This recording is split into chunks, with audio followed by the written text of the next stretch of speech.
ব্যাংকে টাকা পাঠাচ্ছি, আমি রেজ্জু একটা লোক, আমি কাজ করছি, আমি কেন আপনার ৮০,০০০ টাকা দেবো? দরকার পড়লে আমি ৫ বছর করবো না, আমার সারা জীবনে করবো না। কিন্তু ওই পাসপোর্টটা থেকে ইনকোয়ারি পাঠাইছি পুলিশের কাছে, মানে একটা বাঘের কাছে পাঠাইছি। এই বাঘটা আমাকে বলতেছে ২০,০০০ টাকা দিলে আপনার একটা ইনকোয়ারি রিপোর্ট দিয়ে দিন। ওই আমি ২০,০০০ টাকা দিতে রাজি না, আমি একটা টাকাও আমি দিব না। আমি যদি পাসপোর্ট সারা জীবন নাও যাই তাও আমি ৮ টাকা দিব না। কিন্তু সে টাকা না দেওয়ার পরে সে আমার রিপোর্টটা পাঠাইছে, আমি বলে বাংলাদেশের নাগরিকই না। যদি বাংলাদেশের নাগরিক না হইতে পাসপোর্টের এই ভোটার আইডিটা আমার কাছে গেলে না, আমার ৩টা পাসপোর্ট দিল না, দিল কেন? আপনি আপনাকে জবাব দেন। তার প্রশ্ন হইলাম, আপনি ইমিগ্রেশন এমন একটা লোকের পাঠাইলেন পুলিশের কাছে যারা বাংলাদেশে গজব, তারা আমাকে ধরে আপনার পাড়ায় ২০,০০০ টাকা দেন, ১০,০০০ টাকা দেন। আমাকে ভোটার আইডেন্টি থাকার পরও, পাসপোর্ট থাকার পরও কি লেগে আমাকে পুলিশের কাছে পাঠান? টাকা খাওয়ার জন্য নাকি আমাকে কষ্ট দেওয়ার জন্য? ১৭ কোটি মানুষের আপনি প্রশ্ন হইলাম, আপনি এটা দিবা। আর প্রবাসী থেকে আপনি যে ব্যাংকে সারা জীবন টাকা পাঠাইলাম, আমি দুবাই যাবো, আমার একটা পাসপোর্ট করে দিতেছেন না? এক্সকিউজ আমি আজকে কথা বলি, মূর্খ মানুষ।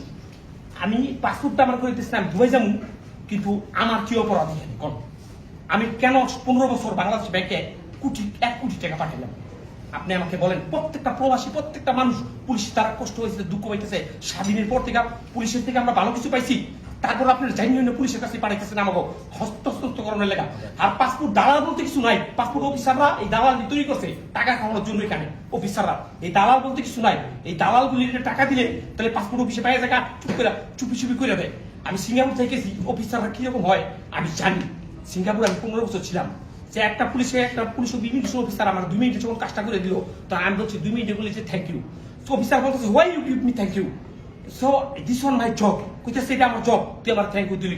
যদি এটা আমার ব্যক্তিগত ব্যাপার হইতো তাহলে থ্যাংক ইউর কোনো দরকার ছিল। কিন্তু আমাদের এখানে সব এখানে পাসপোর্ট অফিসাররা চুপি চুপি টাকা খায়, সে তো আপনি জানতেই হইব। আপনি তো বড় অফিসার, যদি চাইলেও আপনি না জানেন তাহলে তো আর ১৭ কোটি মানুষের বিপদগ্রস্ত।